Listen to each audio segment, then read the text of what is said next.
1918 में प्रेमचंद द्वारा रचित कहानी सदगति समाज की क्रूरता को प्रदर्शित करती है।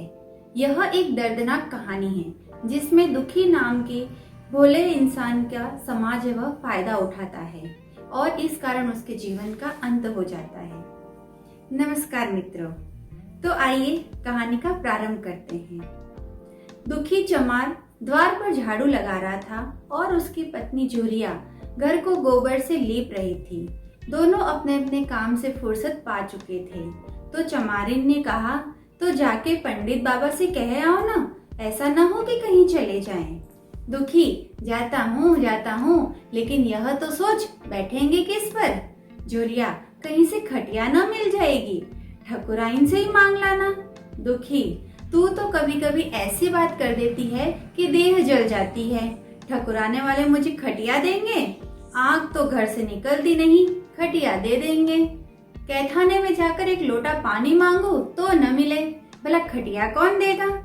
हमारे उपले सेठे भूसा लकड़ी थोड़ी ही है जो चाहे उठा ले जाए। ले अपनी खटोली धोकर रख दे, गर्मी के तो दिन है, उनके आते आते सूख जाएगी। झुरिया, वहाँ हमारी खटोली पर बैठेंगे? नहीं, देखते नहीं कितने नेम धर्म से रहते हैं। दुखी ने जरा चिंतित होकर कहा, हाँ यह बात तो है, महुए के पत्ते तोड़कर एक पत्तल बना लूं तो ठीक हो जाए। पत्तल में बड़े बड़े आदमी खाते हैं, वह पवित्र है। ला तो डंडा, पत्ते तोड़ लूं। झुरिया, पत्तल मैं बना लूंगी, तुम जाओ, लेकिन हाँ उन्हें सीधा भी तो देना होगा। अपनी थाली में रख दूं। दुखी, कहीं ऐसा गजब न करना, नहीं तो सीधा भी जाए और थाली भी टूटे। बाबा थाली उठाकर पटक देंगे, उनको बड़ी जल्दी विरोध चढ़ जाता है। किरोध में पंडिताइन तक को छोड़ते नहीं, लड़के को ऐसा पीटा कि आज तक टूटा हाथ लिए फिरता है। पत्तल में सीधा भी देना है, हाँ मुदा तो छूना मत। झुरी, गोंड की लड़की को लेकर साह की दुकान से सब चीजें ले आना, सीधा भरपूर हो, सेर भर आटा, आधा सेर चावल, पाव भर दाल, आधा पाव घी, नून, हल्दी और पत्तल में एक किनारे 4 आने पैसे रख देना। गोंड की लड़की न मिले तो गुरजिन के हाथ पैर जोड़कर ले जाना, तो कुछ मत छूना। इन बातों की ताकीद करके दुखी ने लकड़ी उठाई और घास का एक बड़ा सा गट्ठा लेकर पंडित जी से अर्ज करने चला। खाली हाथ बाबा जी की सेवा में कैसे जाता, नजराने के लिए उसके पास घास के सिवाय और क्या था। उसे खाली देखकर तो बाबा दूर ही से दुत्कारते। पंडित घासीराम ईश्वर के परम भक्त थे। नींद खुलते ही ईशोपासन में लग जाते, मुंह हाथ धोते, 8 बजते ही तब असली पूजा शुरू होती, जिसका पहला भाग भंग की तैयारी थी। उसके बाद आधे घंटे तक चंदन रगड़ते, फिर आईने के सामने एक तिनके से माथे पर तिलक लगाते। चंदन की दोनों रेखाओं के बीच में लाल रोरी की बिंदी होती।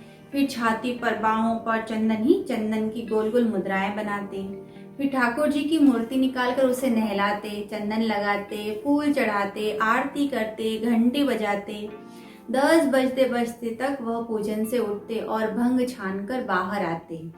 तब तक 2-4 जजमान द्वार पर आ जाते। ईशोपासन का तत्काल फल मिल जाता, वही उनकी खेती थी। आज वह पूजन ग्रह से निकले तो देखा दुखी चमार घास का एक गट्ठा लिए बैठा है। दुखी उन्हें देखते ही उठ खड़ा हुआ और उन्हें साष्टांग दंडवत करके हाथ बांधकर खड़ा हो गया। यह तेजस्वी मूर्ति देखकर उसका हृदय श्रद्धा से परिपूर्ण हो गया। कितनी दिव्य मूर्ति थी। छोटा सा गोल मटोल आदमी, चिकना सिर, फूले गाल, ब्रह्म तेज से प्रदीप्त आंखें, रोरी और चंदन देवताओं की प्रतिभा प्रदान कर रही थी। दुखी को देखकर श्री मुख से बोले, आज कैसे चलो रे दुखिया। दुखी ने सिर झुकाकर कहा, बिटिया की सगाई कर रहा हूँ महाराज, कुछ साइद सगुन विचारना है, कब मर्जी होगी। घासी, आज मुझे छुट्टी नहीं, हाँ सांझ तक आ जाऊंगा। दुखी, नहीं महाराज, जल्दी मर्जी हो जाए, यह सब सामान ठीक कर आऊं, यहाँ घास कहाँ रखूं। घासी, इस गाय के सामने डाल दे, जरा झाड़ू लेकर द्वार तो साफ कर दे। यह बैठक भी कई दिन से लीपी नहीं गई है, उसे भी गोबर से लीप दे, तब तक मैं भोजन कर लूं, फिर जरा आराम करके चलूंगा। हाँ, यह लकड़ी भी चीर देना। खलिहान में 4 खांसी भूसा पड़ा है, उसे भी उठा लाना और भूसोली में रख देना। दुखी फौरन हुक्म की तामील करने लगा। द्वार पर झाड़ू लगाई, बैठक को गोबर से लीपा। तब 12 बज गए। पंडित जी भोजन करके चले गए। दुखी ने सुबह से कुछ नहीं खाया था, उसे भी जोर की भूख लगी, पर वहाँ खाने को क्या धारा था। घर यहाँ से मील भर था, वहाँ खाने चला जाए तो पंडित जी बिगड़ जाए। बेचारे ने भूख दबाई और लकड़ी फाड़ने लगा। लकड़ी की मोटी सी गांठ थी, जिस पर पहले कितने ही भक्तों ने अपना जोर आजमा लिया था। वह भी उसी दमखम के साथ लोहे से लोहा लेने के लिए तैयार थी। दुखी घास छिलकर बाजार ले जाता था। लकड़ी चीरने का उसे अभ्यास न था। घास उसके खुरपे के सामने सिर झुका देती थी। यहाँ कस कस कर कुल्हाड़ी का भरपूर हाथ लगाता, पर उस गांठ पर निशान तक न पड़ता था। कुल्हाड़ी उचट जाती। पसीने से तर था, हांफता था, थक कर बैठ जाता, फिर उठता। हाथ उठाए न उठते थे, पांव कांप रहे थे, कमर न सीधी होती थी, आंखें तले अंधेरा हो रहा था, सिर में चक्कर आ रहे थे, तितलियां उड़ रही थी, फिर भी अपना काम किए जा रहा था। अगर एक चिलम तंबाकू पीने को मिल जाती तो शायद कुछ ताकत आ जाती। उसने सोचा, यहाँ चिलम और तंबाकू कहाँ मिलेगी? ब्राह्मणों का है पूरा। ब्राह्मण लोग हम नीच जातों की तरह तंबाकू थोड़ी पीते हैं। सहसा उसे याद आया कि गांव में गोंड भी रहता है, उसके यहाँ जरूर चिलम तंबाकू होगी। तुरंत उसके घर दौड़ा। खैर मेहनत सफल हुई। उसने तंबाकू भी दी और चिलम भी दी, पर आग वहां न थी। दुखी ने कहा, आग की चिंता न करो भाई, मैं जाता हूँ, पंडित जी के घर से आग मांग लूंगा, अभी तो रसोई बन ही रही थी। यह कहता हुआ वह दोनों चीजें लेकर चला आया और पंडित जी के घर में बरोठे के द्वार पर खड़ा होकर बोला, मालिक, रची के आग मिल जाए तो चीलम पी लें। पंडित जी भोजन कर रहे थे। पंडिताइन ने पूछा, यह कौन आदमी मांग रहा है?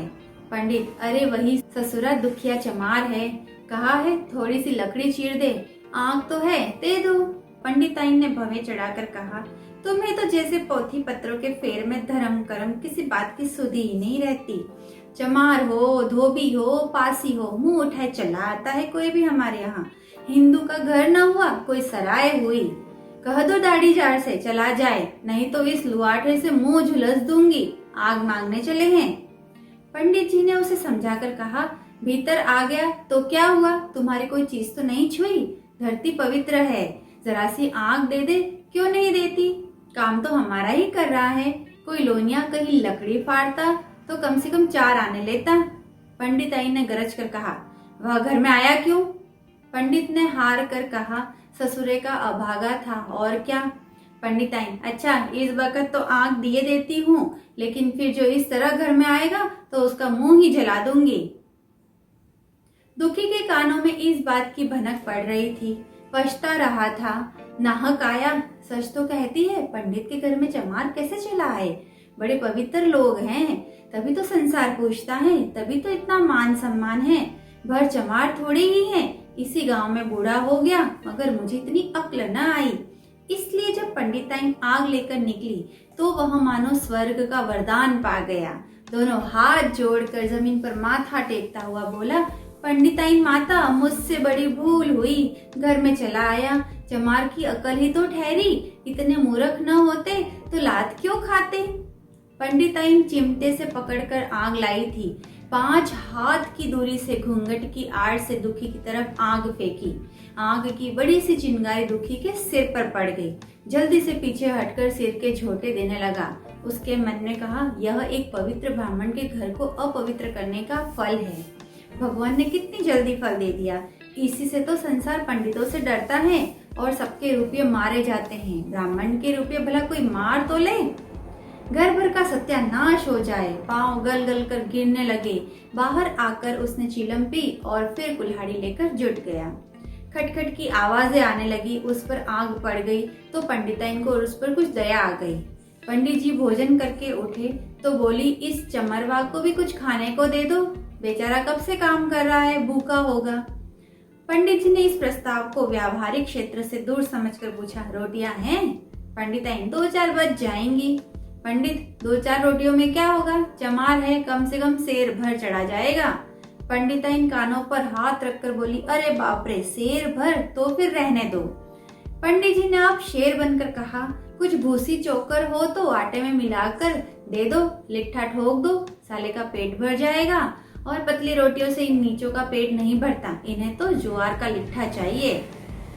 पंडिताइन ने कहा, अब जाने भी दो, धूप में कौन मरे। दुखी ने चीलम पीकर फिर कुल्हाड़ी संभाली। दम लेने से जरा हाथों में ताकत आ गई। कोई आधे घंटे तक फिर कुल्हाड़ी चला रहा, फिर बेदम होकर वहीं सिर पकड़कर बैठ गया। इतने में वही गोंड आ गया। बोला, क्यों जान देते हो बूढ़े दादा, तुम्हारे फाड़े यह गांठ ना फटेगी, नाहक हलाकान होते हो।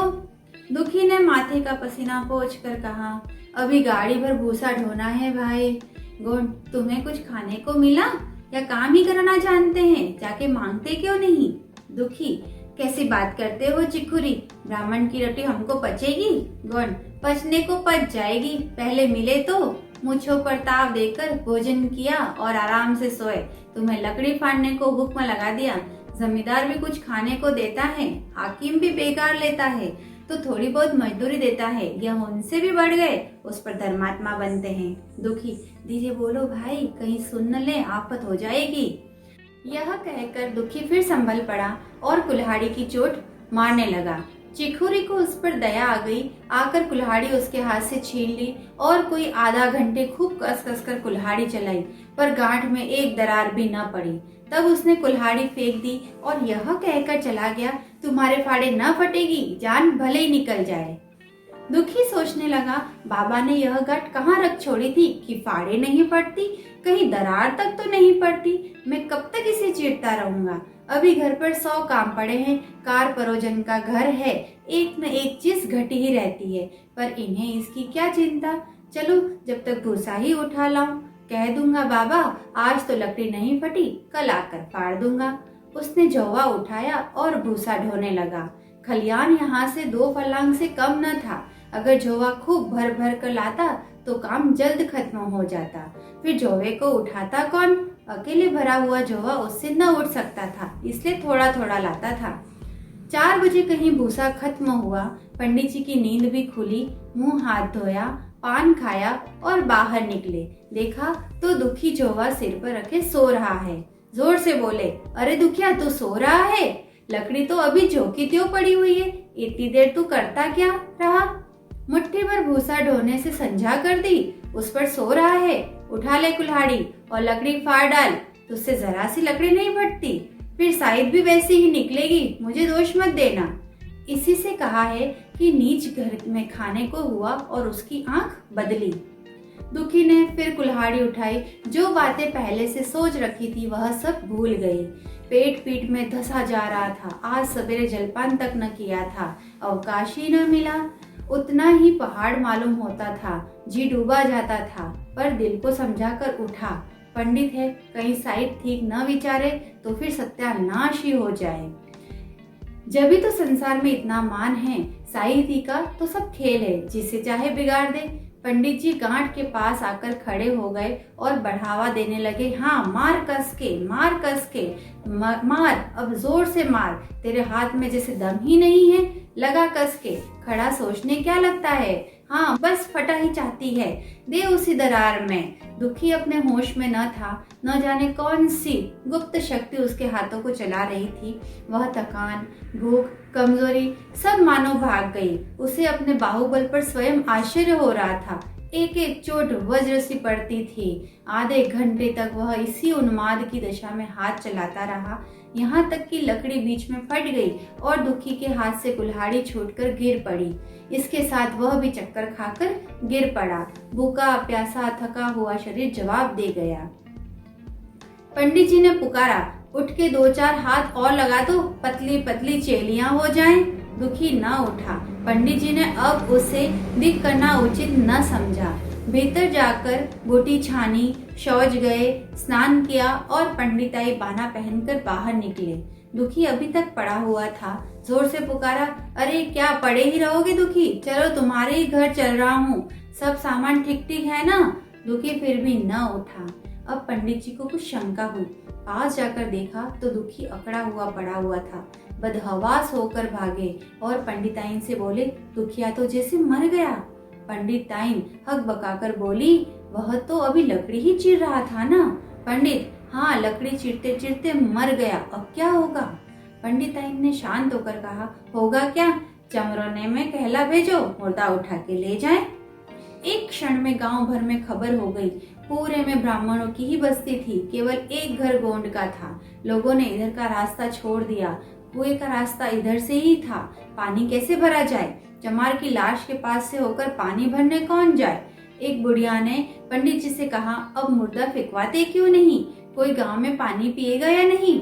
इधर गोंड ने चमरोने में जाकर सबसे कह दिया कि खबरदार, मुर्दा उठाने मत जाना, अभी पुलिस की तहकीकात होगी। दिल लगी है कि एक गरीब की जान ले ली। पंडित होंगे तो अपने घर के होंगे, लाश उठाओगे तो तुम भी पकड़े जाओगे। इसके बाद ही पंडित जी पहुंचे, पर चमरोने का कोई आदमी लाश उठाने को तैयार न हुआ। हाँ, दुखी की स्त्री और कन्या दोनों हाय हाय करती हुई वहां चली और पंडित जी के द्वार पर आकर सिर पीट पीट कर रोने लगी। उनके हाथ 10-5 और चमारिने थी। कोई रोती थी, कोई समझाती थी, पर चमार एक भी न था। पंडित जी ने चमारों को बहुत धमकाया, समझाया, मिन्नत की, पर चमारों के दिल पर पुलिस का रूप छाया हुआ था, एक भी न मिनका। आखिर निराश होकर लौट आए। आधी रात रोना पीटना जारी रहा। देवताओं का सोना मुश्किल हो गया, पर लाश उठाने को कोई चमार न आया। और ब्राह्मण चमार की लाश कैसे उठाते? भला ऐसा कोई शास्त्र पुराण में लिखा है? कहीं कोई दिखा दो। पंडित ने झुंझलाकर कहा, इन डाइनों ने तो खोपड़ी चाट डाली, सबों का गला भी नहीं पकता।